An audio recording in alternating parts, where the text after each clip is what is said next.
Hey, so good morning, everyone. I hope you're doing well.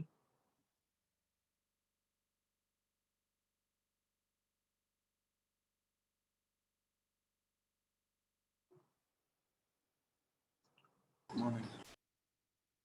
Hey, Venkatesh.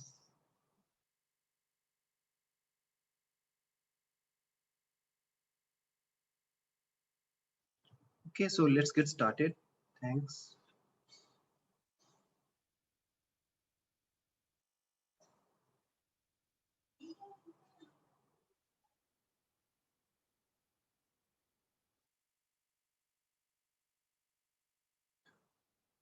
Okay, so far we have studied about different ranking methods. So in the last class we discussed about BM25, and before that we have discussed about probabilistic retrieval principle. So today we'll be discussing about, I mean, how good they are. So for example, be it BM25 or probably any new uh, retrieval algorithm that you'll be coming with. I mean, how do you evaluate, or do we really require to do the evaluation? Right. So with this note, let's get started with the today's class. So consider the situation and probably the use case. So for example, you have completed CSE 508. I mean, completed information retrieval. Now you've done probably very well, and now you move to as a VP of some uh, search VP of the search at some internet retail giant, for example, Luzama.com. And someday probably your boss brings her nephew Sergi, and who claims to have built a better search engine for the company. What you will do? I mean, will you be happy? Will you be just say no, you cannot do? What would be your reaction to in that case, right? So one trivial reaction would be such a sense. I mean, probably it's your boss nephew. I mean, even though it is not good, you need to provide some uh, constructive, or probably some, you need some justification to explain why it is not good. Or if it is good, then probably you need to convince yourself, since you are the VP of the search, and you cannot probably have a probably a ranking algorithm which is not probably good, right? So you need to probably justify yourself with all those. And how you do in that case, we need some kind of evaluation. And that is the reason, for any paper that you publish, or in fact any work or method you propose, right? In that case, there should be some kind of evaluation to justify how good or bad it is performing for the given task.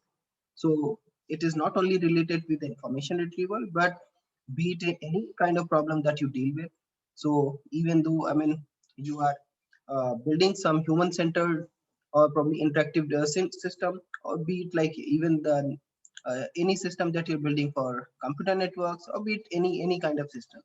So that is why we need to assess the system, how good or bad it is performing, whether it is fulfilling the need of the user through whatever the responses, whatever the answers it is giving to the user. So especially in the context of information retrieval, so for a given query, whatever the responses, whatever the document that you're getting, we need to somehow assess them, whether they are useful to the user or not, whether they are catering the need of the fulfilling the need of the information uh, asked by the user.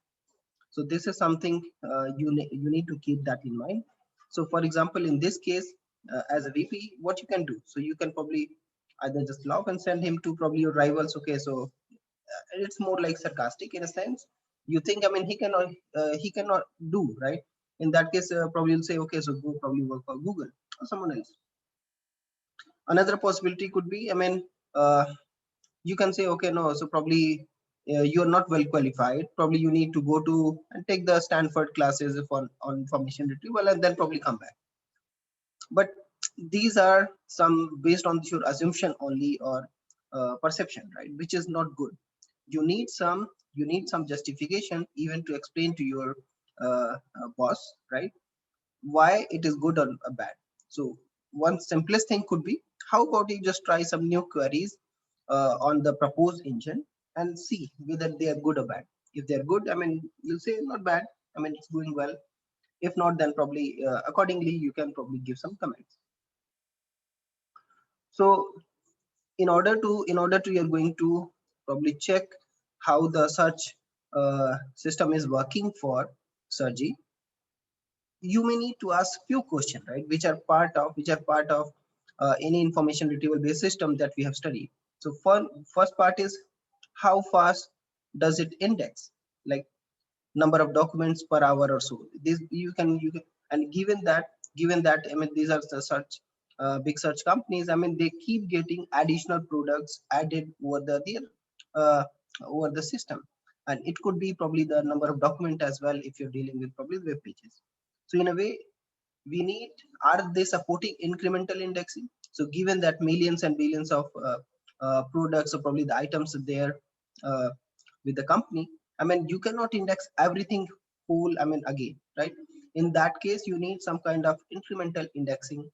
And so in a way, I mean you are going to ask few questions like how far does it index and so on, whether it support incremental indexing. And so another thing you can ask, how fast does it search?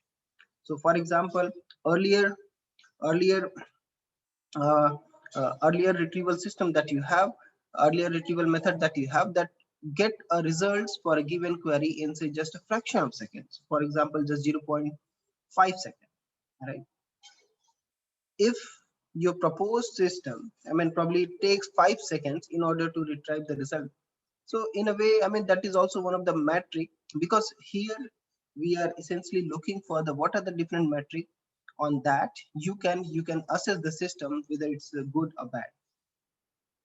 So you need to compute the latency, or probably you need to see how CPU needs for I mean the company's 5 million product that they have. And most importantly, does it recommend related products? I mean, because when you buy, especially in case of e-commerce website or so, when you buy anything, so often uh, people get interested in other similar items which are there with the company, right? In that case if you can provide some kind of recommendation, in case you can provide some kind of uh, okay, so these are the similar items you may buy, so this is something, I mean are you providing that? So these are few important uh, questions that you can ask probably the Sergi, whether your search engine has this or not. Are we missing any other question that we need to ask Sergi? So user experience. Okay, so user experience. Okay, so kind of Ranking of user the is satisfied or not, kind of, right? ranking of the document. And how do you determine whether the user is satisfied? So at least whatever the three questions I have asked so far, are they somehow gauging or probably assessing the user satisfaction or happiness?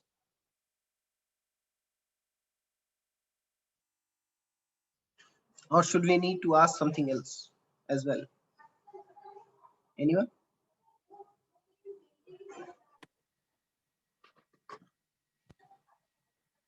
Yeah, we have to rank the results according to the users need. Mm-hmm. So in a So way, kind of say the precision of the results, whether the results being generated from the custom search engine are relevant or not. exactly. So Whether this is something related to the quality, right? So like, what is the quality of the result that you are giving from your search, right? So in a way, I mean, we want, and how do you assess this quality? So essentially, you are looking for your users to be happy with the search experience. So something user experience which Luisha was highlighting, right? And also the quality. So in a way, I mean, these things are important, right? But the most importantly, I mean, we need to have the accurate results, right? I mean, we need to have very relevant results. In a way, I mean, you want here to make the user happy and probably satisfied with whatever the information they're looking for.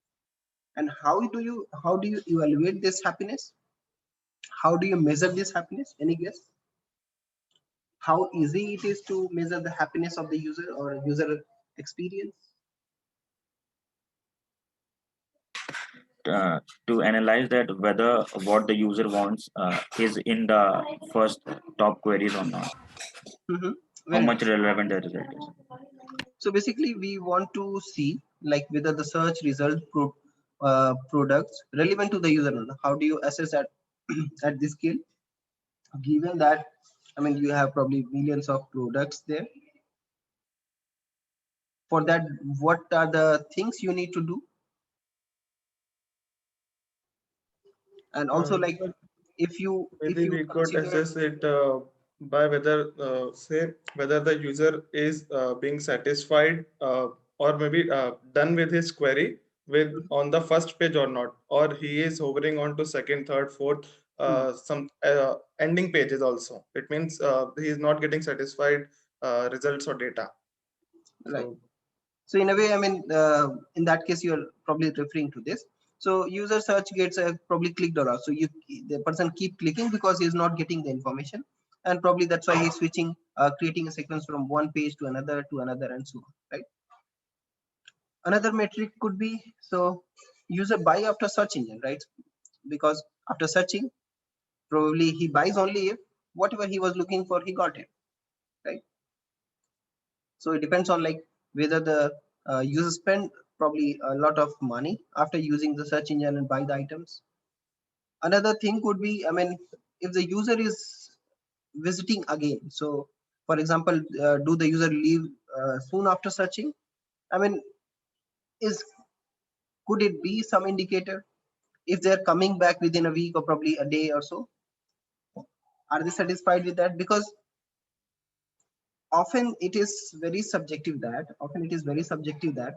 uh, when a user visit, despite the result is relevant, he may not buy, right? Or probably he may not probably just skimming through the details. Okay, so what are the items are there, or probably just comparing the price of probably uh, item on probably Amazon and probably with the Snap deal and so on, right?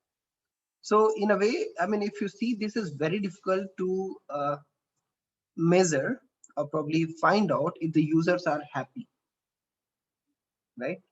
In that case, what can be done? I mean, how you are going to evaluate given the scale of information, probably the products and so on? What do you think? I mean, how you are going to deal with this? So he's, I mean, Professor Cyril. So he is, you can say that he is one of the most popular researcher or probably the professor who have studied the evaluation of the information retrieval based system.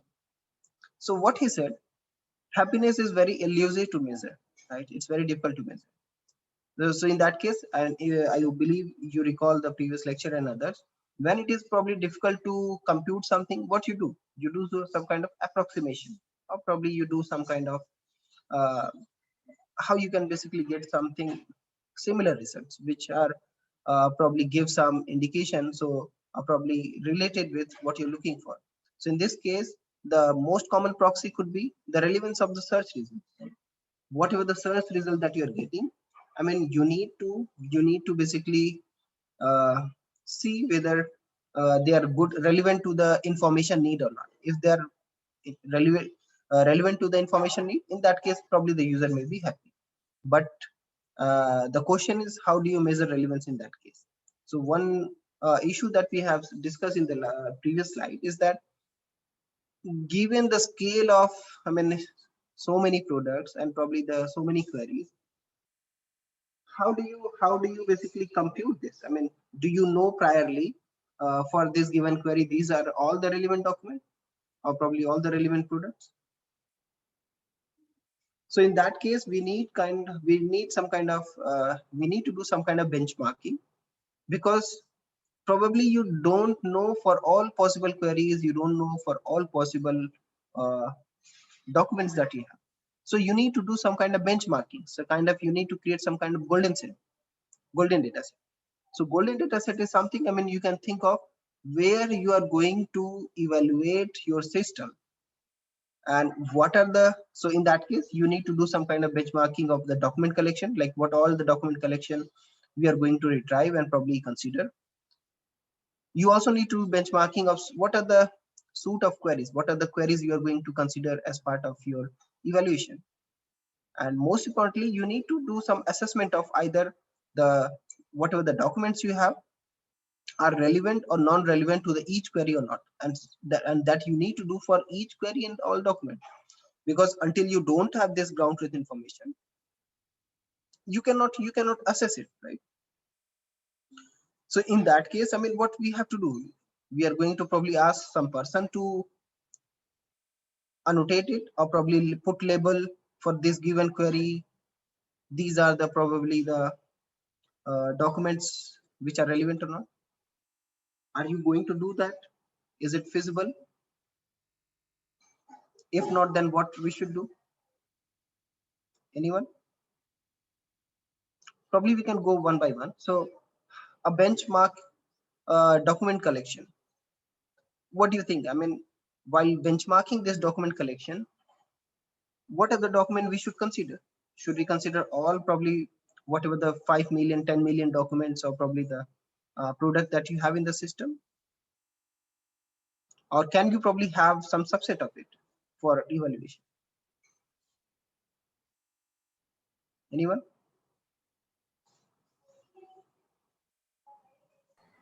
Yeah, it could be a Or do you subset. really require to make benchmarking the document collection that you have? I think like if you benchmark, like if you have a bunch of documents, everything should be searched at some point. So benchmarking won't help, I feel. No, but you want to assess your system. In that case, if you keep it very open, right? So if the problem with keeping it open, like you may not have the ground truth for that all possible documents, right? Yes, correct. Benchmarking, I understand. I mean, yeah, so you may probably miss some relevant document, but uh, that's what you want to compute. You are not going to consider all those documents.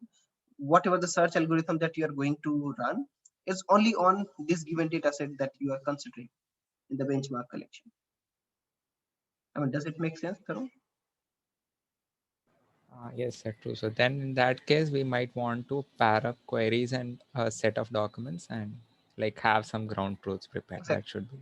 So that is some pair of like queries and probably the document that you have to prepare, or probably you need to label, and accordingly you can basically use them, right? But it is in itself, it's a very mammoth task, right? It's a very, very big task. So not in only terms of selecting, but how you're selecting them.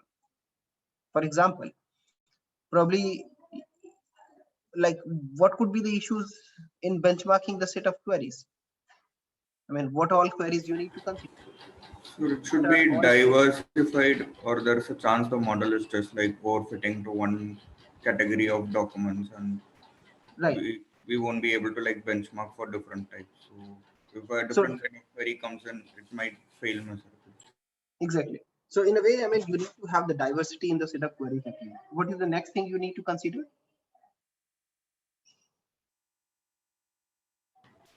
So proper gold standard labels like from experts, like could be end users, or so that gold standard has to come from multiple people so that it's not biased.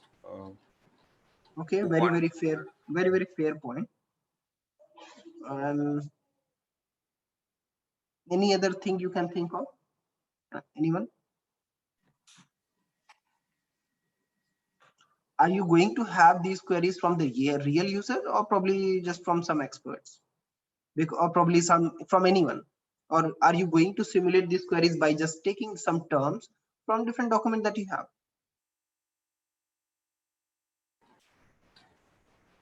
so we can do either way, but we should just make sure that we collect from a like a representative sample of users and compute agreement between them. Like, do they mostly agree on all queries, or is there a huge disagreement? Right. So at least these are some major things you need to consider while benchmarking, be it queries, be it like data set. So it should be diverse, it should be enough, you can say it shouldn't be biased. It should basically is a representation of the real queries, or probably the real document products that you see, right? And in that case, you need to, as you rightly mentioned, in that case, it required probably the paired annotation, like these are the queries and these are the documents, and they are relevant, they are not relevant. Right? So as I just said, right, I mean, this is something you have to do, but whether it is feasible. So for example, you have probably benchmark documents, so kind of all the Nozama's product, which is 5 million products. Benchmark query suite, like in this case, for example, suppose you have 50,000 sample queries, and if you have to compute the judgment of whether these 5 million documents are relevant or not relevant for these 50,000 sample queries, how many annotation you need to do, right? It will simply huge. I mean, it will be in the like in this case, I mean, if you multiply 5 million to 50,000, it takes probably a quarter of trillion judgment, right? I mean, and for example, if you are, one possibility could be you ask probably the human annotator to do so. But for example, if on average it takes 2.5 seconds for a human for each judgment, we need probably these many seconds and probably these $1,000,000 to pay on the average of, if you are paying at the rate of $10 per hour, right? And given that the new products keep coming, how you're going to deal with this? So is it possible to probably we ask probably the expert annotator and come and annotate? Also, when we are saying the relevancy of the given document for a given query, is it always binary, right? Relevant or not relevant? Or it could also be a more nuanced relevance level. So like 0 and 2 on the scale of 10. So for example, 10 is most relevant and probably 1 least relevant. So relevance judgment is something, I mean, is not that easy, right? Given the scale of product and probably the queries you're dealing with. One possibility could be, how about we go for crowdsource annotation, or probably the relevance judgment.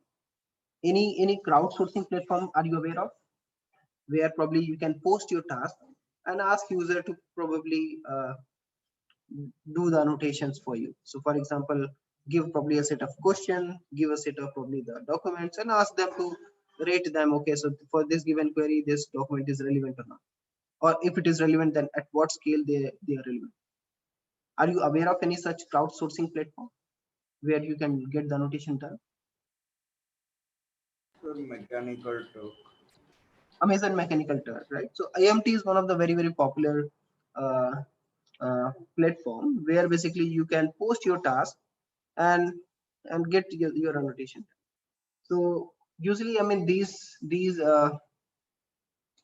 annotations platform are relatively cheaper as compared to hiring a qualified assessor. So in that case, I mean, you can just simply post a task and ask people to annotate, and in that case, you get your annotation. So there is a huge amount of, a humongous amount of papers are there, which using basically the crowdsourcing for such tasks, and you can get fairly good signals at least. I mean, what is happening on that. What could be the major limitation, or probably the issue you can see when you get your annotation done at the crowdsourcing platform as compared to the, you can ask probably the human annotator to do the annotation?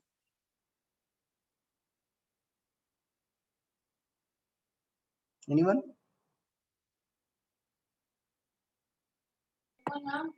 So we might get some false positive annotation to it, because the user might not be having the right idea of that thing. Exactly. So in a way you can, so sometimes it is due to user do not have idea, but another, and in other cases it might also be the case because it is paid annotation, right? Yes. I mean, they don't worry about, I mean, quality. Their aim is to complete as many as annotation they do. They keep just doing probably the false annotation and so on, or even they can write a script. I mean, the person is smart and probably he can write a script which which basically keep annotating something for you, right? Just selection, relevant, not relevant, and so on. So In can that we case, not go? So can we not go like that? That like for initially, we get some annotation from the users, and then when we have the sufficient data, we make a classifier to do this automatically. so yeah, so that's why I mean before posting a task, I mean there are several steps need to be done, not only probably before giving the task, but also during the task. So one basically sample test which is done.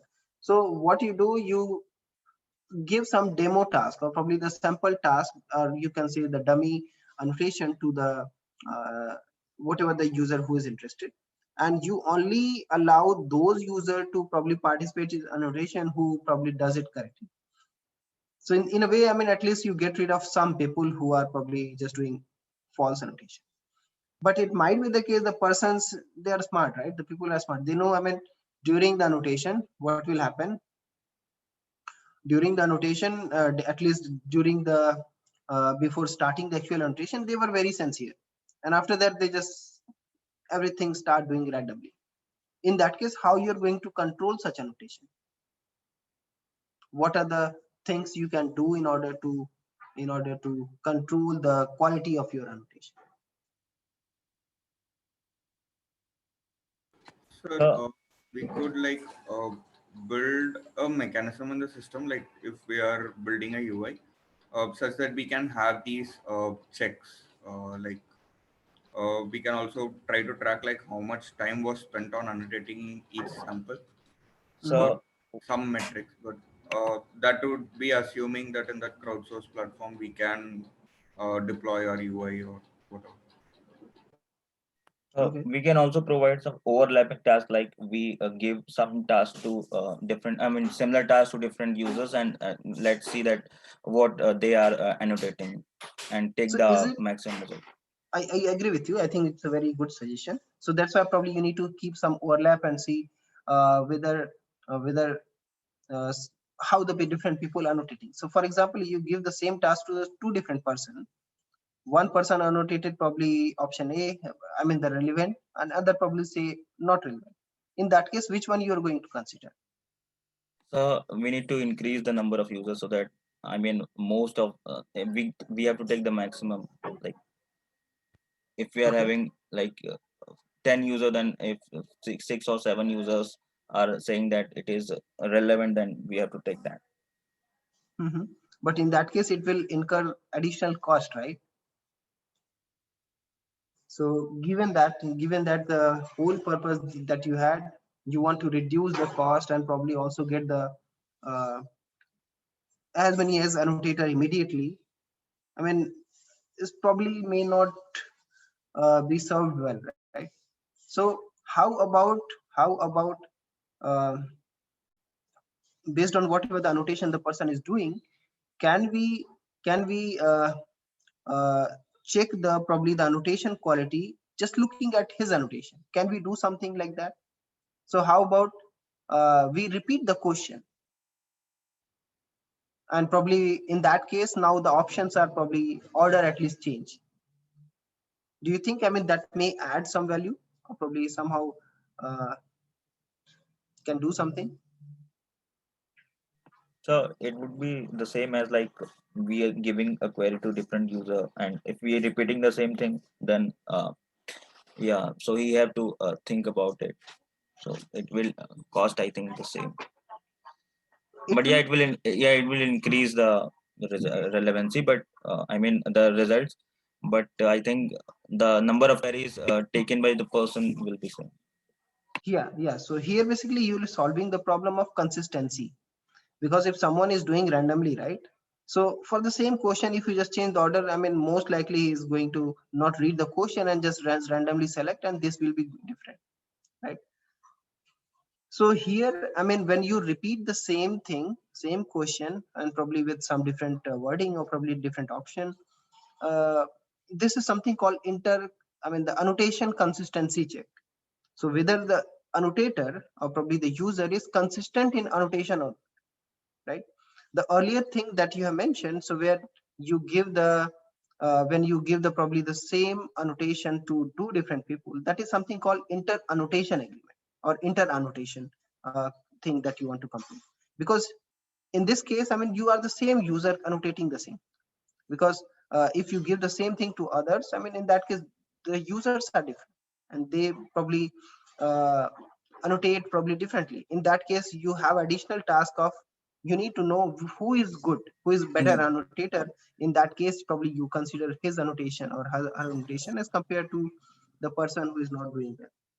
So that's why, I mean, as part of any such annotator, AMT or probably, so people add different type of test or probably do some check in between whether they are consistent or not, how good they are performing as compared to others, like doing some inter annotation agreement or so.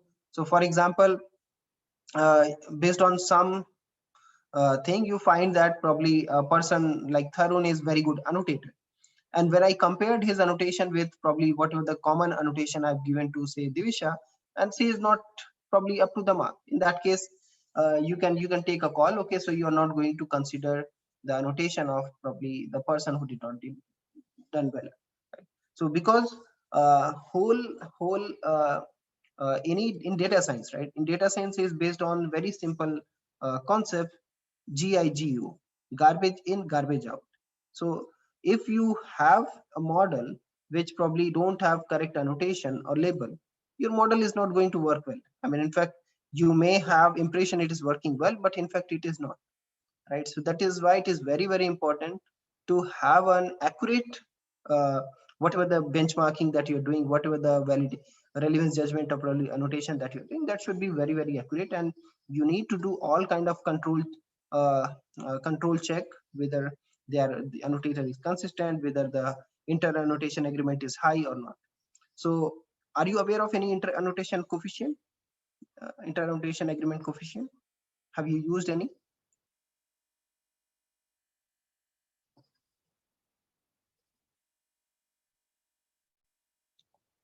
Have you heard of something called Cohen's kappa? Yes. Right. So Cohen's kappa is one of the inter annotation agreement coefficient through which at least you can determine whether for a given sample whether the two annotators are agreeing or not. If they are agreeing, it means you have very high confidence that probably uh, both are convinced, both are should be good. If there are high variance and probably its coefficient is quite low, I mean, in that case, there you at least you have some problem. Then probably you need to figure out which one of them is probably accurate and which of them is probably not, or probably both are wrong. So just keep that in mind when you are at least having any data set, creating any data set. You need to keep that in mind. The data set should be correct, diverse, and probably not biased, and so on. Okay, so what else we need to consider? So still need probably test queries. So it should be must be like Gremain to docs available. So the query should be relevant to whatever the document that you have. It shouldn't be like just get any random queries, right? It should be the representative of the actual user needs. So this is what we are discussing earlier as well. The query should be good. The query should be actually the what user usually write in order to whatever the information they're looking for. Similarly, random query terms from the just documents are not good idea, right? Because that may not lead you to probably very accurate results. So how about, I mean, sample from query logs if available, whatever the queries the people have write and so these things, I mean, you need to keep in mind. So how you can get query, one possibility could be you can ask basically the expert handcraft user needs. So in that case, I mean, it's very basically, firstly, I mean, whatever the expert he is or she is, I mean, she can basically write up to some level, but not actually very accurately translate what the user need in form of query. Different user have different style, right? The expert may have his or own style. So that is something, I mean, again, might be an issue. So this is again something you need to keep in mind when benchmarking any such test queries. So as a as a probably the early researcher, we probably not able to come up with such benchmarking. In that case, we rely on the publicly available corpora. So in this case, like these are the some proper, uh, the popular common test corpora. So Trek is one of the very popular uh, platform through which they have released a number of data sets. So like in this case, they have this number of documents, this number of queries, and their size, term, document, etc., etc. So in this way, you can use this. Uh, you can use this basically benchmark test set and data set and probably see and evaluate your basically proposed model. So if you recall, I have mentioned, right? So BM25 is something which has been proposed on this Trek data set. I mean, they were basically trying a number of stuff, and finally they have found that whatever the method they have proposed is performing better than existing state-of-the-art TF-IDF based system and so on. So in a way, I mean, if we did not have such benchmarking data set, I mean, in that case, it would be very difficult for the BM25 authors to claim that they are better than existing. And after BM25, I mean, the invention that has been used in many search engine companies and even commercially by the different companies. So that's why, and this is something you also need to keep in mind when you are doing your project, right? That is why I emphasized you, I mean, try to use publicly available data set if possible, because that have the benchmark data sets, probably that may have the benchmark queries if you're dealing with directly with information retrieval. And that is why you also basically divide your train and test set randomly into different ratio, so that while after development, you can basically test your system on the same test set for all whatever the methods you are proposing, and see which one is doing good. So just keep that in mind when you are working on your project. So by the way, your project midterm project review is due by next week. We have extended for a week so that you have enough time and probably complete it well. So so for the project proposal, all the TAs have reviewed and probably given the feedback to you. So for the midterm project review, I will also participate, and I will also probably discuss with you in which direction we are going. So please complete whatever the review, whatever the project report you have to submit by that time, and we will try to set up some meeting with your group by end of this month, so that we can provide the feedback, and if anything need to be fixed, you have enough time to work on it. Second thing I want to highlight, please let us know whoever have any request on the servers. We will be very happy to provide the space and probably GPUs. Only condition and probably the request is that we want you to complete your development on a very subset of small data set. At least get your code running on your laptop or whatever the other resources you have. And once it is ready, let us know. We can provide the access of server to you, and you can basically start running your code and different methods. And so in a sense, the server is not for development, mainly for running your working codes. Because if you're going to just do the development, do the debugging, probably it has error, it may affect other users, and that is something, I mean, we really don't want to affect other users. So the server is there for you, GPU is there for you. Let me and probably TS your requirement. So what I will do, I think it's better, we will float a form where basically you can tell us your requirement, like you need probably how much space you need required. I mean, GPU required for how long or something, because we need to we have limited resource, and we need to do a scheduling based on how much you are done. We will give to the person who are close to the probably they have probably already done the development, and probably they want to test out some whatever the method they are proposing. I mean, any questions here on the resources sharing, or probably when do you need any questions here?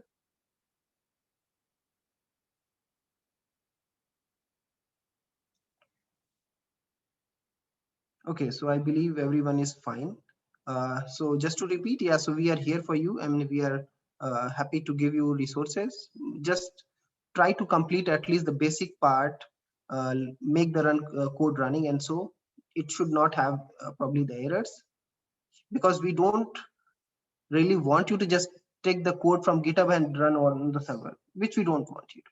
At least we want you to go through the code. If you're using existing codes, if you're writing any code, at least make it run and see whether it is causing any issue or not.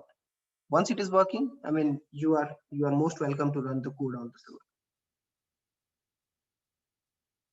Okay, so now we have the basics of benchmarking. So on data set, on annotation, on the question, on the queries.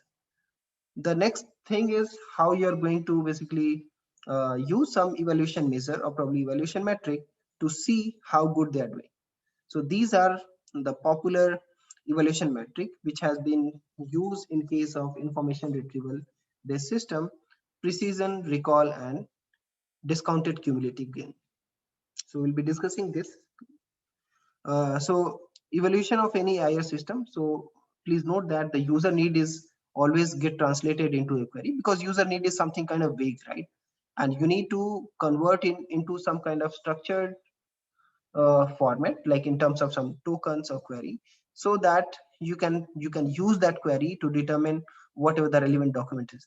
So relevancy is kind of ideally should be assessed relative to the user need, not to the query. But since we don't have direct way of computing, so we are going to compare with the query. So information need is, like in this case, is my swimming pool bottom is becoming black and needs to be clean. So someone has translated this information need into the query pool clean, and ideally you should assess whether the document what you are retrieving is underlying need not related to these words, or probably the information need. So at least your annotation should be done in this way. I mean, it should basically address the whatever the information need you have. So when you are doing retrieval, right? When you are doing retrieval, one possibility could be, I mean, you do not bother much about the retrieval rank. I mean, on like what document is coming on page. I mean, order rank 1, what document you are coming at document rank 2, and so on. So precision and recall basically these are unranked retrieval evaluation. So precision is about, they are basically binary assessment. Precision is about fraction of retrieved document that are relevant. So because consider this as a table, right? So you have these are total number of documents with you. So there are 4 possible cases. You have either relevant document or not relevant document. Either you will retrieve the document or not retrieve document. So we are going to compute the precision recall based on these numbers you have. So for example, you may retrieve document that may be relevant, that may not be relevant. So when it is relevant, we call it true positive, because they are relevant and they retrieve. So TP stands for the true positive. When you retrieve some document but they are not relevant, it means despite your retrieving, that is positive, but they are false positive, right? Because you have retrieved that falsely, which is, or you can say you in a way basically you retrieve them, that is it's a positive, but since it's not relevant, that's why you can say false positive. Similarly, not retrieve but relevant, it means you somehow missed it, so that's why it's called false negative. And not retrieve and not relevant, it means you missed everything, so like it is true negative, right? So like it is not relevant and not retrieve. So using these numbers, because these numbers are easier to compute, right? So you can simply just compute this number and see what the precision recall is. So since precision is about fraction of retrieved documents that are relevant, right? So what are the retrieved documents that are relevant here? True positive. And what are all the relevant documents in this case? All the relevant document will be TP plus FP. So the precision will be this fraction, that is true positive divided by true positive plus false positive, that is the number of relevant document that you have retrieved divided by total number of retrieved documents. Similarly, the recall is about fraction of relevant documents that are retrieved. So in a way, so you know how many total number of relevant document is there. Sorry, I think misquote in the last sentence. So relevant document is TP plus FN, right? What all the document that you retrieved, and probably some relevant documents you did not retrieve. So the recall will be TP divided by TP plus FN, and total retrieved document is TP plus FP, and how many of them you have retrieved. So the precision will be TP divided by TP plus FP. Is this clear what precision and recall is? Any questions here?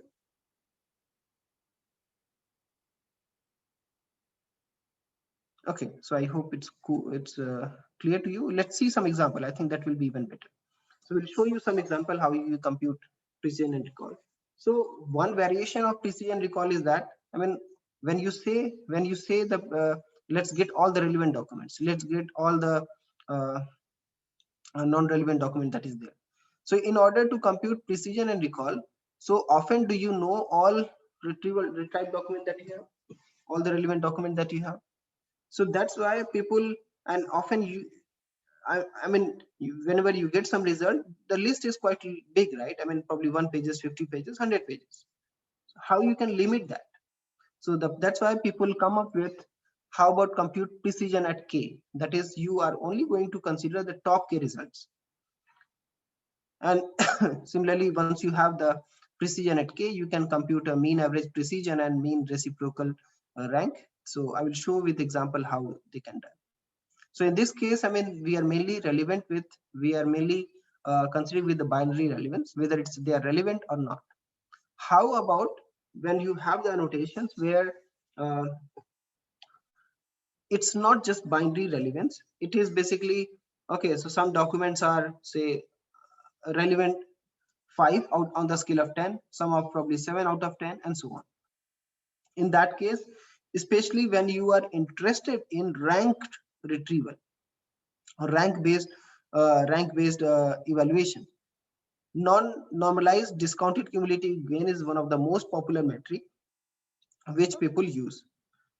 So for example, if you are just recommending, right, in that case, I mean, the precision and recall should be enough. I mean, it should be good because you are not worry about the probably the rank. You assuming that, I mean, all are equally important.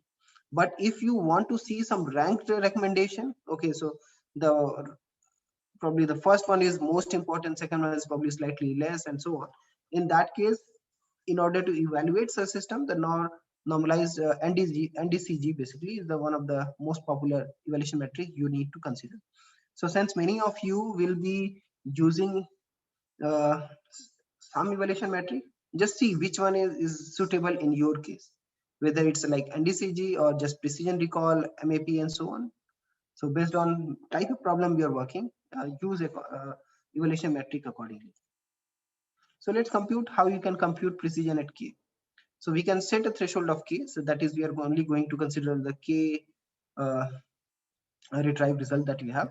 So compute how many of them are relevant in the top K. So like in this case, what will be precision at 1? Anyone?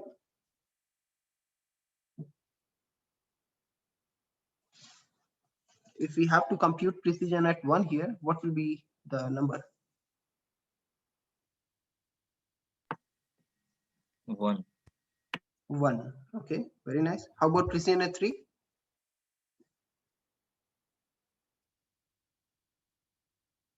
Or precision at 2? So precision 2 will be 1 by 2 and 1 by 3 and 2 by 3 at 3. Very nice. So I hope it is clear, right? So precision at 3 will be 2 by 3 because out of 3 documents, 2 are relevant. So if you recall the example of, the formula of precision.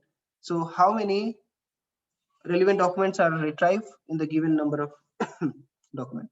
Similarly, precision at 5 and 4 would be 2 by 4, 3 by 5, and so on. Similarly, you can compute the recall using the same formula. So often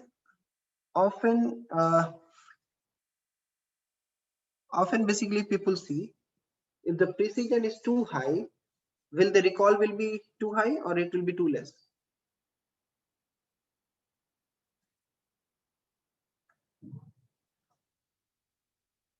or it could be the same. So often what people do, so often people don't just rely on one either precision or recall. So people often they plot a precision recall curve and try to find a kind of uh, a point where basically they can have high precision as well as high recall. So like in this case, you can see if the precision is too high, the recall is too low. Like in this case, if recall is too high, then probably the precision is, so we need to find a way where basically we have both precision and recall high. So there is another metric probably you are aware of. There is something called F1 score. F1 score is something which try to find such try to fill this the gap between, or trying to find the optimal number that you need to consider. So often people compute F1 score. So how about mean average precision? So consider rank position of each relevant document like K1, KR, and so on. So before computing to mean average precision, let's compute average precision, right? So what would be the average precision? Since you have different K, so you can compute average precision here in this case. So precision K, K1, K2, KR. And once you compute the average precision, you can basically compute the mean average precision by what all the queries you have. So kind of average precision is for one query, and the mean average precision would be for all queries you have. So like in this case, what will be the average precision? So average precision will be here when you compute precision at 1, precision at 3, precision at 5, right? So the numbers will be like, if you're going to compute for all, I mean, it will be 1 by 1, 2 by 3, and 3 by 5. And since you need to take average, you just divide by 3 and it will be 0.76. So this is the average precision that you have. And similarly, for all queries, if you have, you can compute the mean average precision. So could you explain in the previous slide, Mm-hmm. could you explain why we're taking only 3Ks here? Shouldn't we take all for k equal 2 and k equal 4 also? So you need to define here, right? So what all the numbers you want to compute here. So here So it's written for each k, right? That's why I was confused. mm-hmm. Okay, so here basically if you compute here, okay.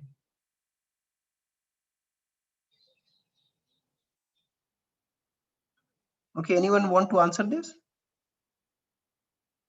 It is related to relevant documents, so that's why we are computing only the relevant and leaving the red ones out. Yeah, so I think it seems right. Let me show the next example. I think there it will be clear.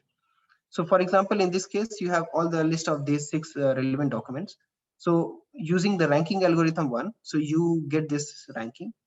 And similarly, using ranking algorithm 2, you get this, probably the rankings. So these are the grade 1 is basically the relevant documents. So like in this case, say there are 6 relevant documents, right? So you can compute, the recall will be 1 out of all 6 has been computed. So in the way, the recall will be 0.17, that is 1 by 6. Similarly, see here the recall will be the same, because again, only one of the relevant document has been found out. And in the way, I mean, if you keep it going forward, you'll see, I mean, 2 out of 6, 3 out of 6, 4 out of 6, 5 out of 6, and finally 6 out of 6 documents are retried. So in a way, you can compute the recall here. And similarly here, precision, since out of 1 relevant documents is relevant, retrieved document is relevant. So that's why the precision here is 1. Here 2 out of the, 1 out of the 2 documents are relevant. So it will be 0.5. In a way, you can compute the precision for this. So overall, you can compute the recall and precision for ranking 1. And similarly, you can compute the recall for ranking 2. So the average precision will be, so this is average precision, or what it is. So ranking 2 is 0.5, 0.4, Okay. Okay. Okay. So here basically, so I think you can see here as well. Here you are not counting these values. Like here, while computing the average precision, so only when you consider only when the document is relevant. So like in this case, you only count this one. You only count 0.65, 67, 7.5, 0.8, 0.83, and finally only the last one. So in this way, you can compute the average precision in this case, and similarly here. So probably I need to check again, but what is the exact justification? But while computing the average precision, only when you retrieve the relevant document, then only you compute this.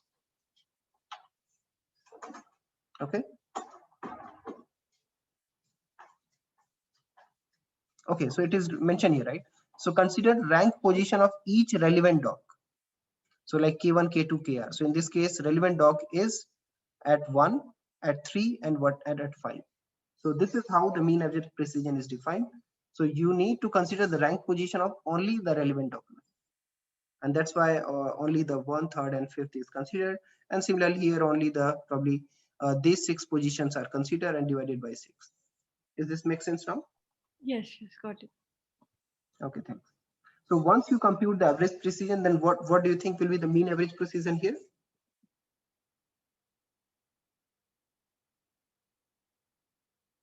So mean average precision will be simply the average of these two, right? If you recall, we said, right? So suppose these are the two queries, query 1, query 2.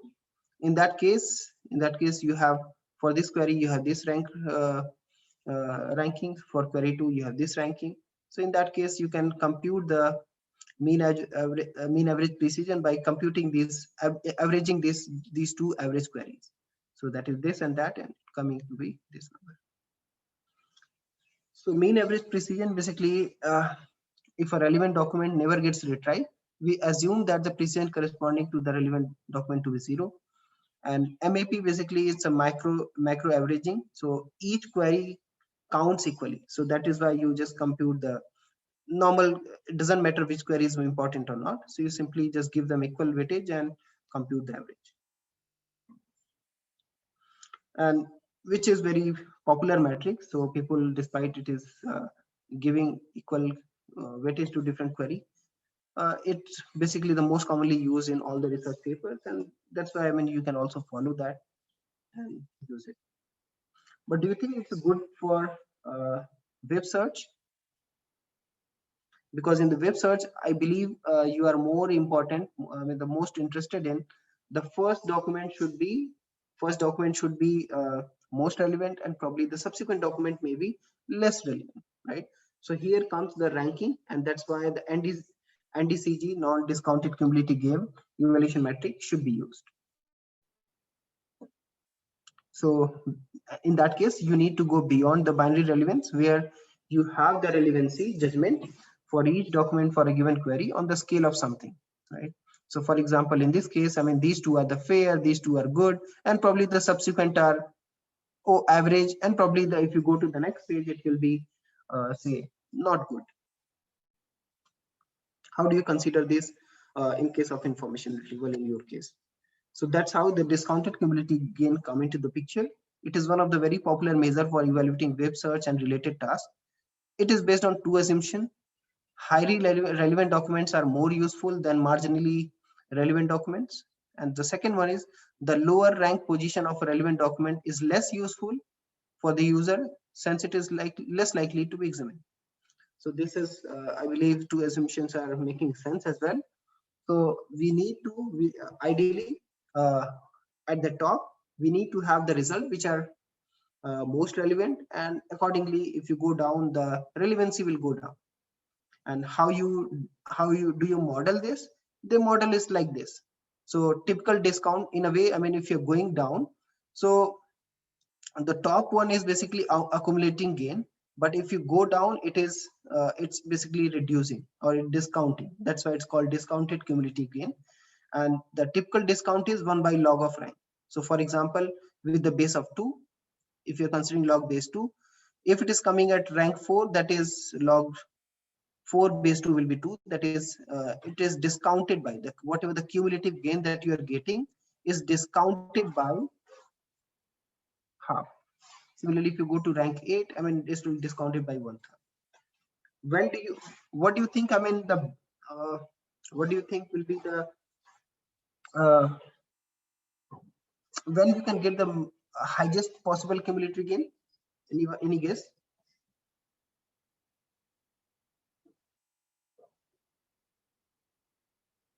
Okay, so probably it will be clear from example I will be covering later slides. So summarizing ranking. So in case of discounted cumulative gain, so what if the relevance judgment are on the scale of 0 to R? So cumulative gain will be just consider their ranks, right? They consider rank like this is the rank 1, this is rank 2, rank n, and so on. So their cumulative gain will be this. Using discounted cumulative gains, because if it is rank 2 and probably coming later. So if you recall, we have discounted by 1 by log of rank. So in that case, the first one will be R1, but the subsequent rank will be discounted using the log based algorithm. So here will be log 2 base 2, log 3 base 3, and here will whatever the rank they have, it will be reduced by that number. So in a way, I mean, you can see the discounted cumulative gain formula is first one will be as it is, but further one I mean reduced by discounted by some numbers, that is log of their rank. Another alternative formula which is used by some web search companies, they have slightly modified it, but overall essence is same, and they have also discounted in some way. So their emphasis is also on retrieving highly relevant documents, and which is the case in case of web search. So like in this case, let's see how you can compute the DCG. So you have 10 ranked documents, and they are judged based on the relevancy scale of 0 to 3. 3 is the highest possible, and probably 0 is the least possible ranking. So these are the 10 documents, and these are the relevant. So the cumulative gain, discounted cumulative gain will be, first one will be counted as it is. Second will be divided by log of, so assume the base is 2. So this will be this. Similarly, you can keep counting this. And in this way, you can get the cumulative gain of this number. And if you count them, I mean, this will be coming to this. So DCG will be just simply accumulate this, right? Like 3 plus 2, 5, then probably add 1.89, it will be 6.89. In a way, overall number is 9.61 for these 10 documents.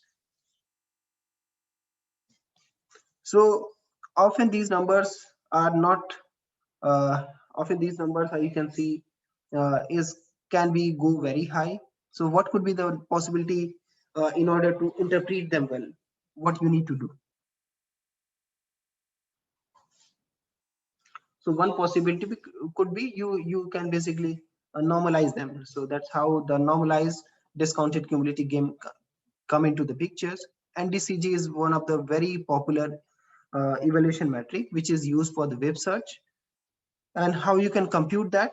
So for example, NDCG in this case, for your 4 documents, D1, D2, D3, and D4, and this is their ranking. So this is the ground truth that you have. So document 4 having the highest relevancy, document 3 also having the highest relevancy of the 2, document 2 and document 1, 1 and 0 respectively. So since it is normalized, the maximum possible number would be 1 in case of ground truth. So for example, ground truth here is D4, D3, D2, and D1, and always the ground truth be in such a way that the most relevant document will be on the top, and if you go down, it will be less. But if you have different ranking function, it may be the case, it may not be the case. Like in this case, a ranking function 2 yield you this ranking order of documents. Document 3, document 2, 4, and 1 based on these relevancy. And this is probably ranking function 1. So now you need to determine which ranking function is better. In that case, you can simply compute the NDCG and see which one is higher. Which one is higher, you say, I mean, that ranking function is better. So like in this case, NDCG you can compute, this comes to be 1. How? You can compute using DCG and divided by the ground truth. So like in this case, if you compute the DCG of the ground truth, this come to be this number 4.63. And here for ranking function 1, that again come to be this number, because both despite the order change, but both have the same relevancy score, and this comes to be the same number. And similarly here, if you compute,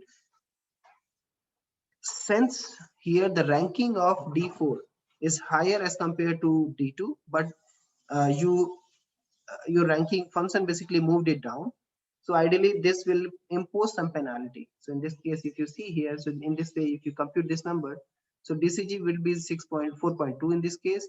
And in order to make it normalize, just divided by the maximum DCG. And this comes to be, in this case, it will be 1 and it will be 0.92. So just comparing with these two numbers, you can say the ranking function 1 is better than ranking function 2. So is this clear? How the NDCG work and how it is considering the ranks of the different documents? Any questions here?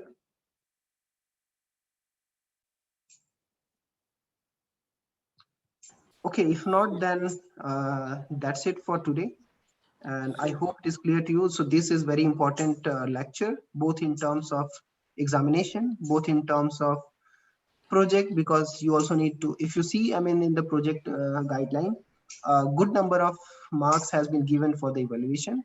So just keep that in mind. You also need to evaluate well. So, Yeah, Venkat.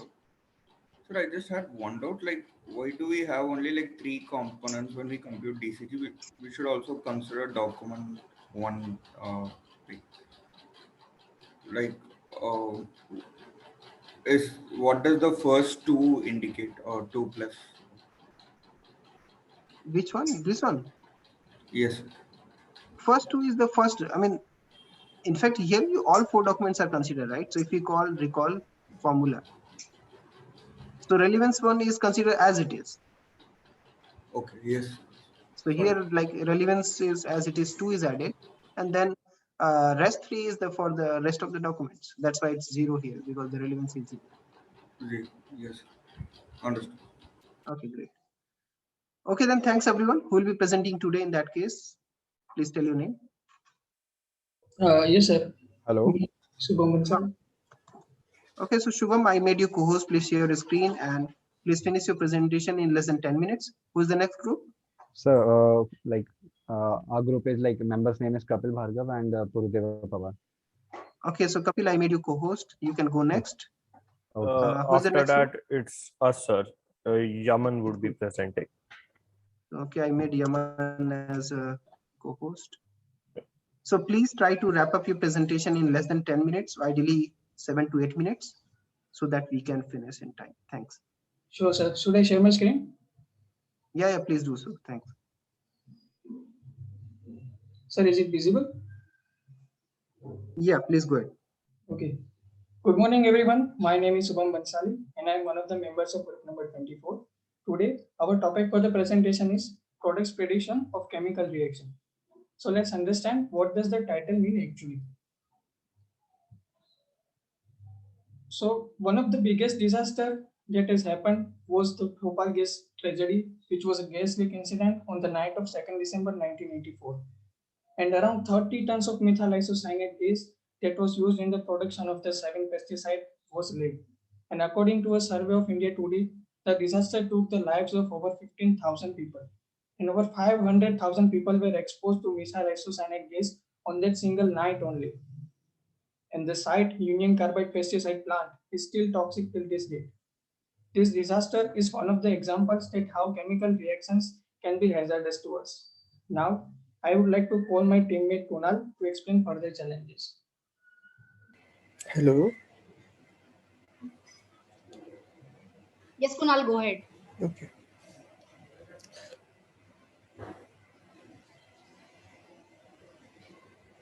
Just a minute, please. Go ahead. Go ahead. So the chemical explosion that you all have seen is not only a single challenge. If we want to conduct chemical experiment for any research purpose, we have to work with chemicals, and working with chemicals is not easy. We always have a risk of skin burns, allergy, eye irritation, and cancer due to chemicals. Not just that, the waste that are produced are also hazardous to the environment. And when we want to conduct an experiment, there's always a need for proper ventilated space and the availability of all these resources like chemicals, container, adequate temperature, etc. And therefore, many times these become a barrier in the path of research. Next slide.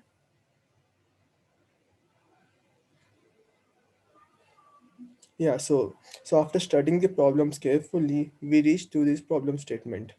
There is a need to shift from the traditional way of conducting experiments in lab due to the constraint of money, time, and risk factor in carrying out reaction, and hence become a barrier in the path of research. So what we think is that in order to solve this problem, we can build an IR system which will analyze the chemical compounds and their properties, and then by analyzing the reactants, it will generate the possibility of products of the reaction in the ranked order. For example, we for example suppose we gave these two reactants which are on the screen, and system will analyze each compound properties, and after finished analyzing, it will show first product as 2-bromo 2-methylpropene, as it is the major product and has the highest possibility of becoming, and second product as 1-bromo 2-methylpropene, as it is a minor product and has less possibility of becoming. Now I will hand over to Divya for further explanation of existing system and our motivation. Thank you, Kunal. Next slide. Due to the significant human effort, only a small number of physical synthesis routes are usually discovered out of an incredibly large combinatorial space of possible chemical reaction. Thus, this limits the discovery of new and the optimization of existing drugs and materials. Despite 40 years of efforts, computer-aided design has not been successful to instigate widespread routine use by chemists. This is the motivation behind our project. The existing system made use of NOC graph and the rule-based planners, where NOC graph represents a directed link from node A to node B, indicates that product B is synthesized from reactant A. Next slide. Now the novelty behind our approach. Next slide. Incorporation of recently developed chemical prints learned by deep learning. It includes similarity-based virtual screening. It's the fundamental tool in the early drug discovery process and relies heavily on the molecular prints. A novel strategy of generating specific prints by training neural network on target-specific bioactivity datasets and using the activation as a new molecular representation. Next slide. Another thing we can do is extracting the most important molecule and later adding it to the NOC graph for the future synthesis. Next slide. Without changing other reaction condition, simply adding additives can lead to improved asymmetric catalysis such as reduced reaction time, improved yield, and increased selectivity. The use of additives for organic synthesis has become a common tactic to improve the outcome of organic reaction. Thus, the identification of reaction becomes most important. This example does addition of chlorine to ethylene to faster and improve the chemical reaction. Next slide. Reaction condition recommendation system is an essential element for the realization of computer-assisted synthetic planning. Thus, accurate suggestion of reaction condition are thus required for the experimental validation and can have significant effect on the success or the failure of attempted transformation. It includes the development of neural network model to predict the chemical context of catalyst, solvent, reagent, as well as the temperature most suitable for particular organic reaction. The utility of the model is spanning a range of common reaction classes. Also, the model implicitly learns a continuous numerical adding of solvent and reagent species, thus capturing their functional similarity. I would like to hand over to Waqar. So coming to feasibility, we will be building our basic block at first. We will develop a system that produces a ranking of possible products of chemical reactions. After this, in the Middle Ages, we add a feature that could help to research new medicines by combining the chemicals to cure any disease. At last, we will develop a medical search engine to provide a user interface for the user. Next slide.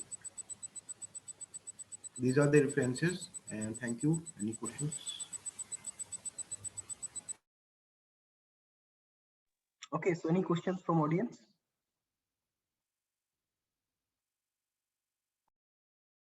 where can you see yourself, I mean, completing this in 5 years, 10 years, and so what you are achieving in 10 years?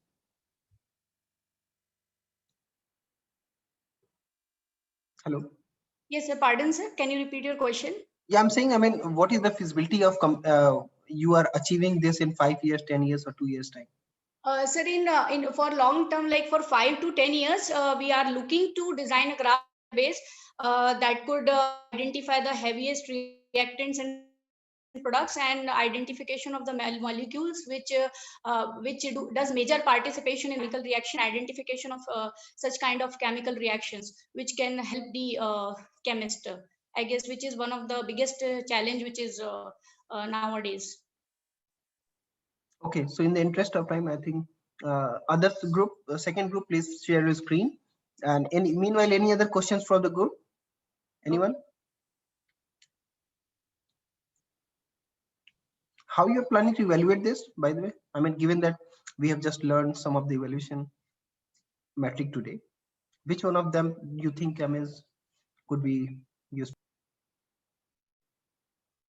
So in terms of model, which can be useful that way? Yeah, so which evaluation metric could be useful here to evaluate? Sir, one of the major evaluation metric would be this virtual screening and the use of the catalyst in the reaction. Okay, so Kapil, yeah, you can start now. Thanks. Thanks a lot, sir.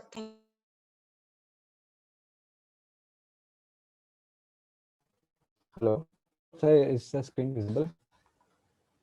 Yeah. Okay. So yeah, warm greetings to all. So basically, me and Purudev Pawar are here to present the idea, which is based on the IR systems, which we have studied till now. So our topic is similar patients finder. So let me just introduce that what this topic means. So like suppose any patient, any person who just get diagnosis with some disease. So his or her approach is to just get various things get done. Okay, so he or she visits the hospital. So and then they just tends to find a similar kind of patients. They just search for the similar positive stories to get the motivation. They just search the best doctors to get this treated. And okay, but behind this there is a lot of disadvantages in this whole process.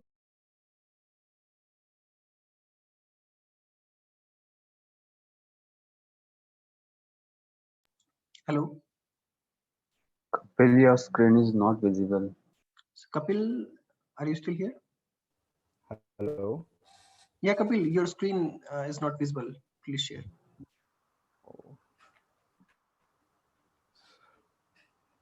Just a second.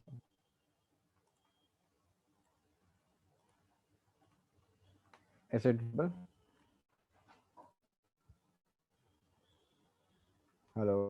No, it is in process. Yeah, it is clear. visible.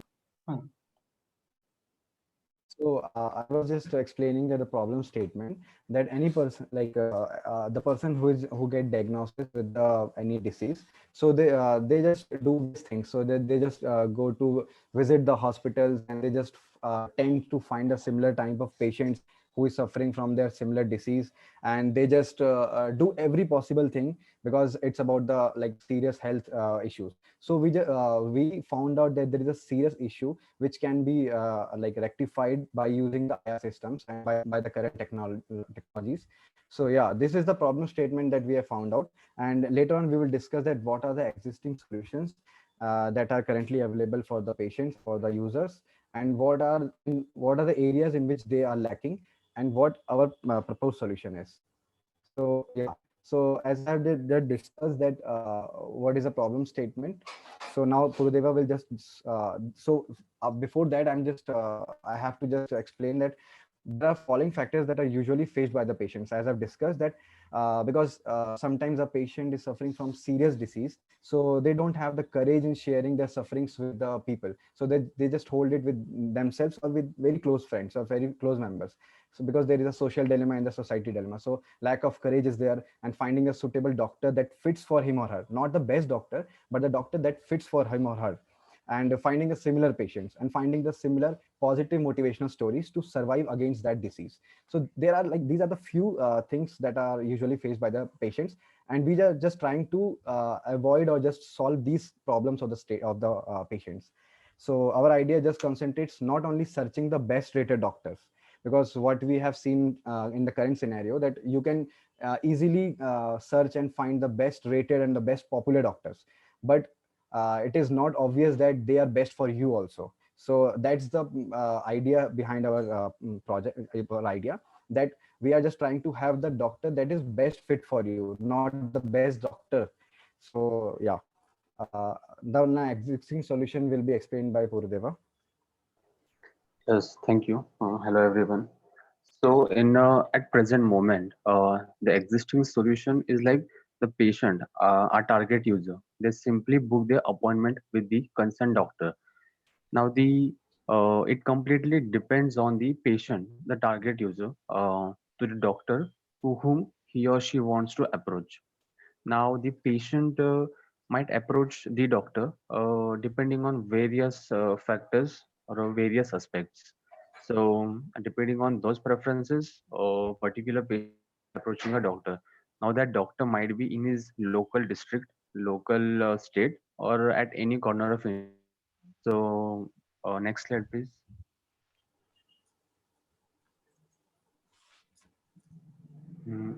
Kapil, please slide. Is it not visible? No, yeah, it's Can not you? visible. Okay, yeah, thank you. So, Okay. various aspects such as the preferences on the basis of which a patient will be approaching a doctor are like specialization of doctor in that particular field. He might be a neurosurgeon or MD in or orthopedic, depending on his area. Another factor can be the number of people who have recommended that particular doctor, and ratings and reviews on the for the doctor's performance are also available on various platforms. And other is the like the popularity of doctor in your local regions. Basic aspects on the basis of which normally a patient approaches the doctor. But one of the problem in existing solution is the target user patient, he is not provided with the opportunity to make a survey on the basis of results provided by the doctor. Survey on the basis of results in the sense like up to what extent the doctor's treatment can be considered effective. Like what is the measure of efficiency is the major drawback in the existing solution. Like there is no survey like this particular doctor fits for this particular only on the basis of its popularity, ratings, and specialization. A patient approaches the doctor, but whether that doctor would be able to give a proper treatment to him, that can't be decided at that moment. So this is one of the problem with the existing solution.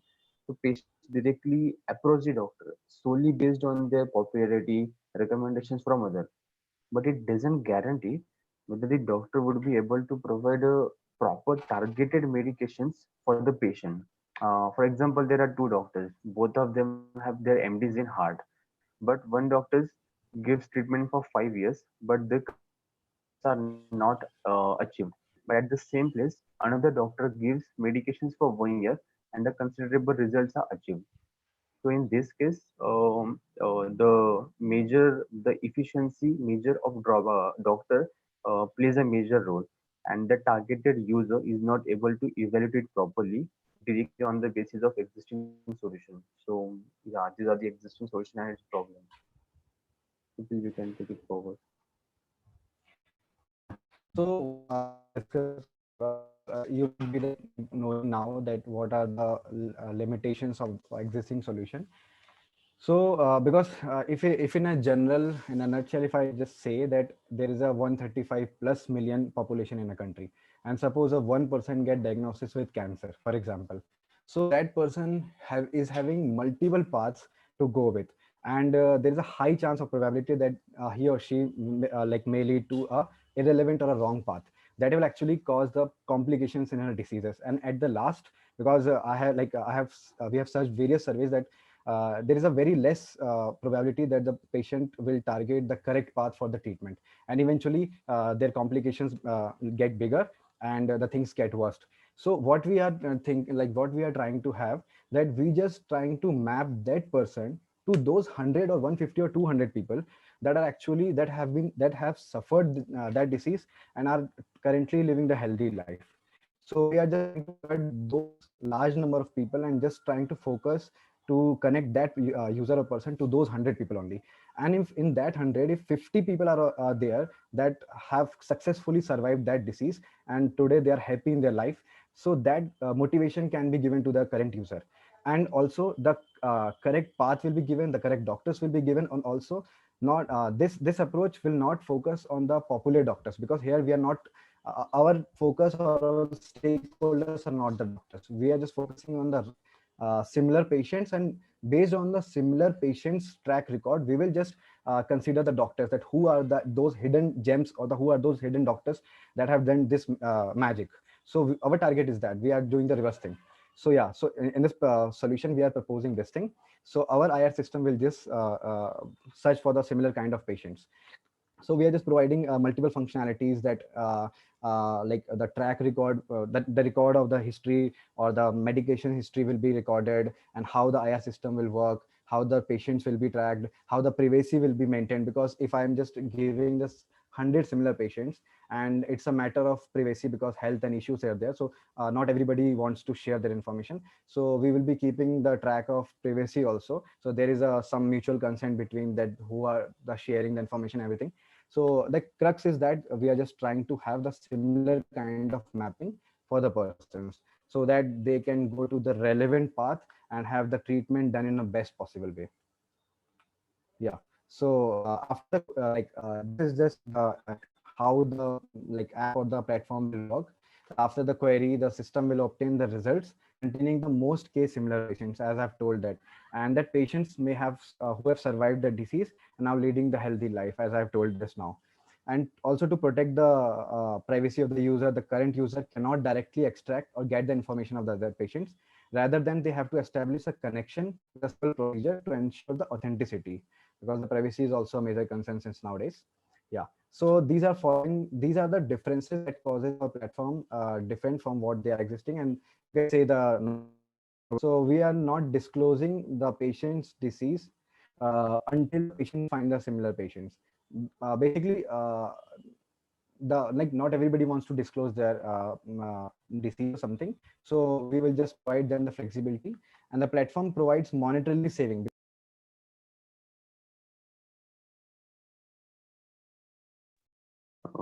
Kapil, your screen sharing has got off. Please share. So is it done, Kapil? I Hello? mean, were you on the last slide? Yes, I'm just closing it. Yeah, please finish it. Yeah. Thanks. So yes, sir. It helps users to communicate to the relevant patients. And yeah, or also the major part is that we are just trying to give the correct part to the patient, so that they can get treatment done in a best possible way.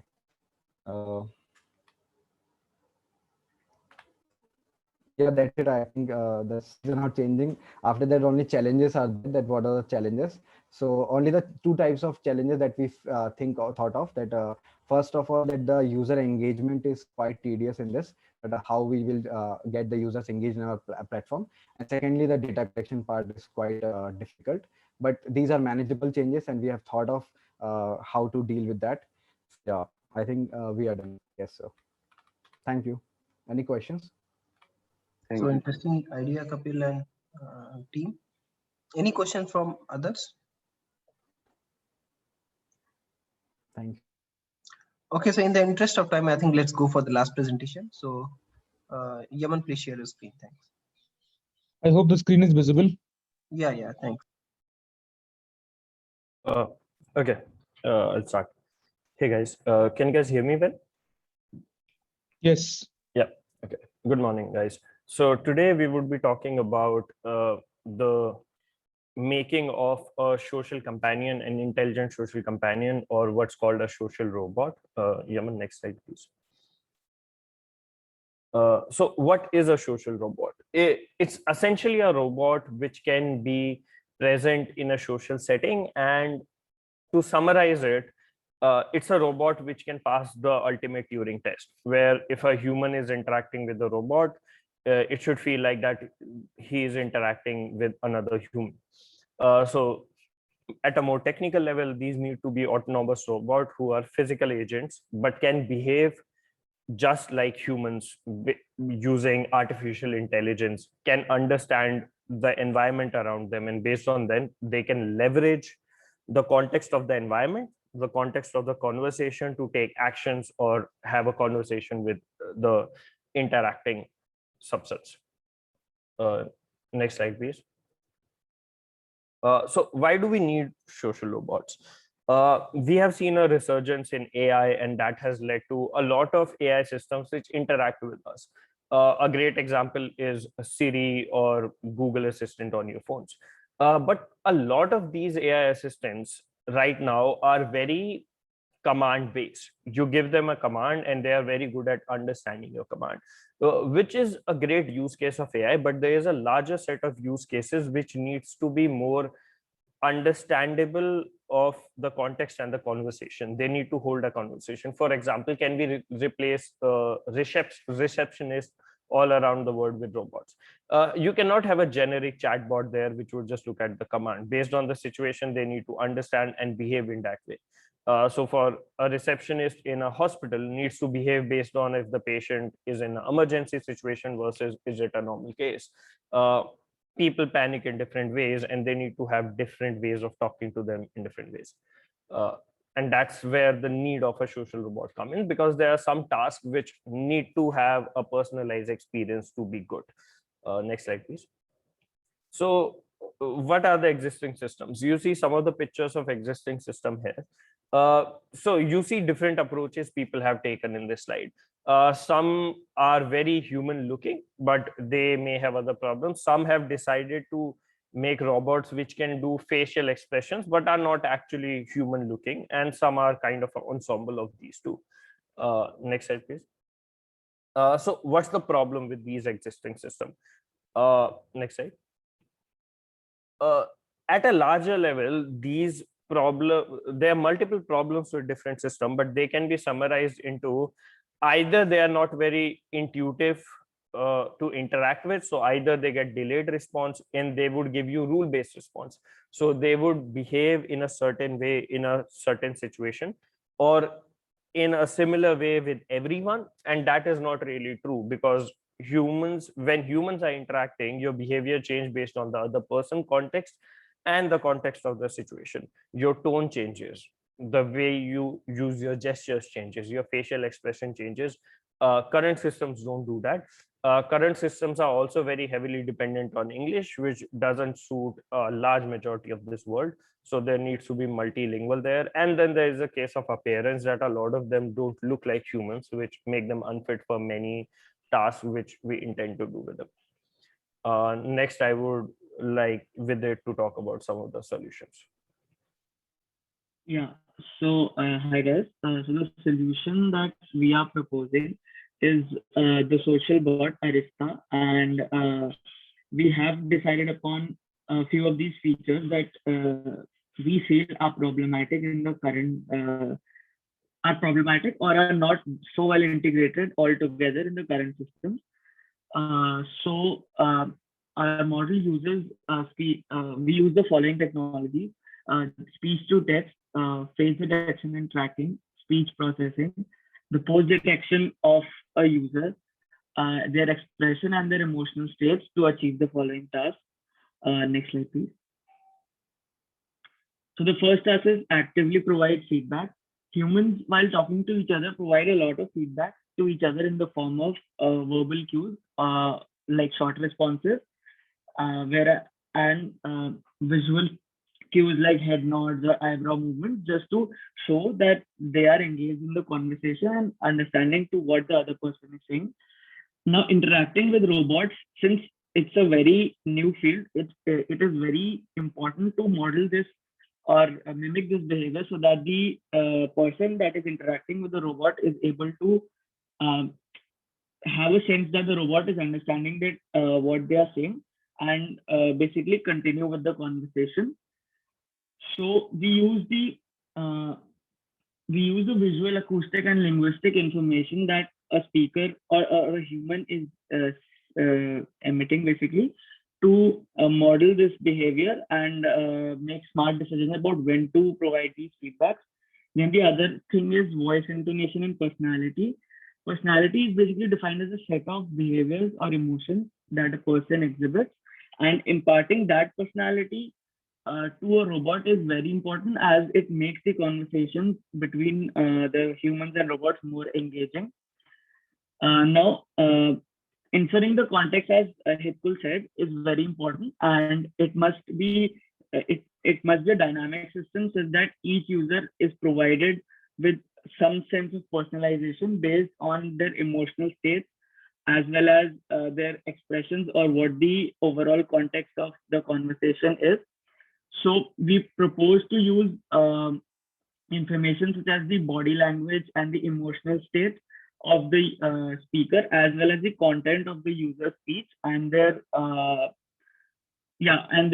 information about the audio and visual features, to basically calculate the context, or infer the context of the conversation, and then provide a dynamic and personalized experience. Next slide. Yeah, in relation or in continuation to the previous point about personalization, personality traits are also very important to be inferred of the person. So we use the same modalities to also infer their personality traits and basically enhance the context that we're calculating. Then for the conversation to move on between two agents very fluently, turn taking, or basically measuring the intentions when the other person wants to speak, is very important. So the robot should be able to basically basically perform active gaze behaviors and make eye contact, or fill in silent periods, or judge the user's receptivity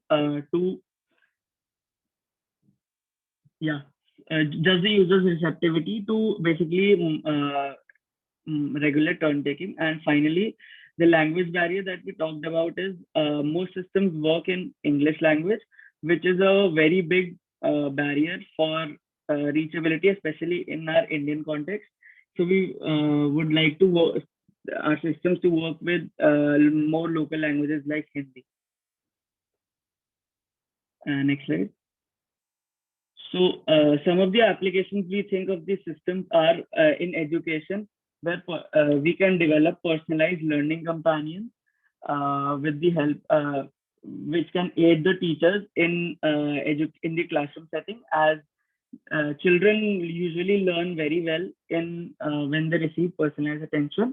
And with many students, it is not possible for the teacher, so AI companions can step in to help them there, as well as in elder care, where elders are living in assisted living facilities, and the robots can engage with senior citizens to build healthy emotional relations and help them in times of loneliness. Also, this use case can be extended to alleviating or treating patients which have depressive symptoms. Yeah. Okay, given that we have almost 1/3 of the class we started with, I'll cover this part very briefly.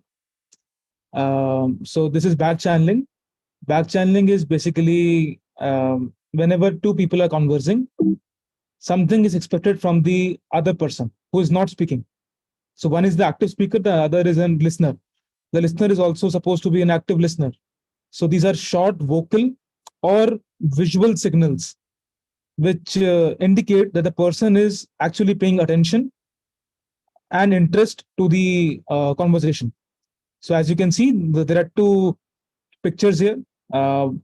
So vocal signals, in terms of vocal signals, we can do something like or something like this. And for visual signals, we have head nods, we have facial expressions. So through this, we as a listener convey to the speaker that, yeah, we are listening, we are paying attention, and the conversation is interesting. So this is a paper by Vidit and others. The paper is Exploring Semi-Supervised Learning for Predicting Listener Back Channels. It was published at CHI 21. The research questions which these guys analyzed were that there were large amounts of manually annotated data to train listener back channel predictions, but they were all for English language. So how could we do it for Hindi conversations? And so they used semi-supervised techniques for listener back channel prediction.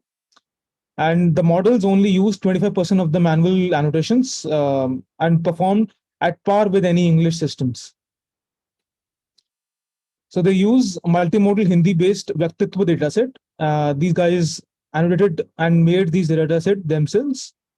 They recorded 25 conversations. Each was 16 minutes long. The video and audio feeds were recorded for each participant.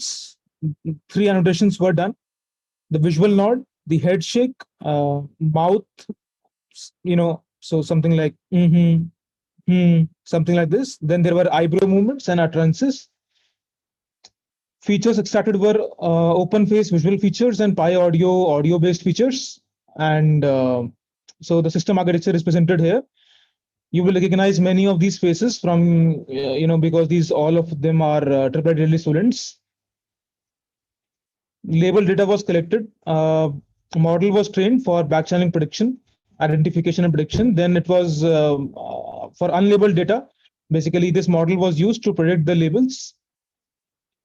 And selection criteria was added to, if it sufficed, then guidelines of the annotation, and it was added back to the trained model. So the opportunity labels were whether it's a back channeling instance or not a back channeling instance. The signals were visual, verbal, and both. Yeah, so this was a semi-supervised based method for predicting back channels. As I said, there were 2 tasks. One was for identification, the other was for prediction. The identification was that given a listener's audio and video feeds, identify when he back channels. And the prediction was that given a speaker's context, 3 to 7 seconds long, predict whether the listener will back channel immediately after it. The key findings are that the semi-supervised process was able to identify back channeling instances and signal types very well. The accuracies were 0.90 and 0.85 for 2 of the methods which they tried out. So for both the tasks, these are the accuracies for manually annotated labels and pseudo semi-supervised labels. As you can see, the accuracies are pretty much comparable and very high since only 25% of the samples were annotated. This is a demo, very short demo.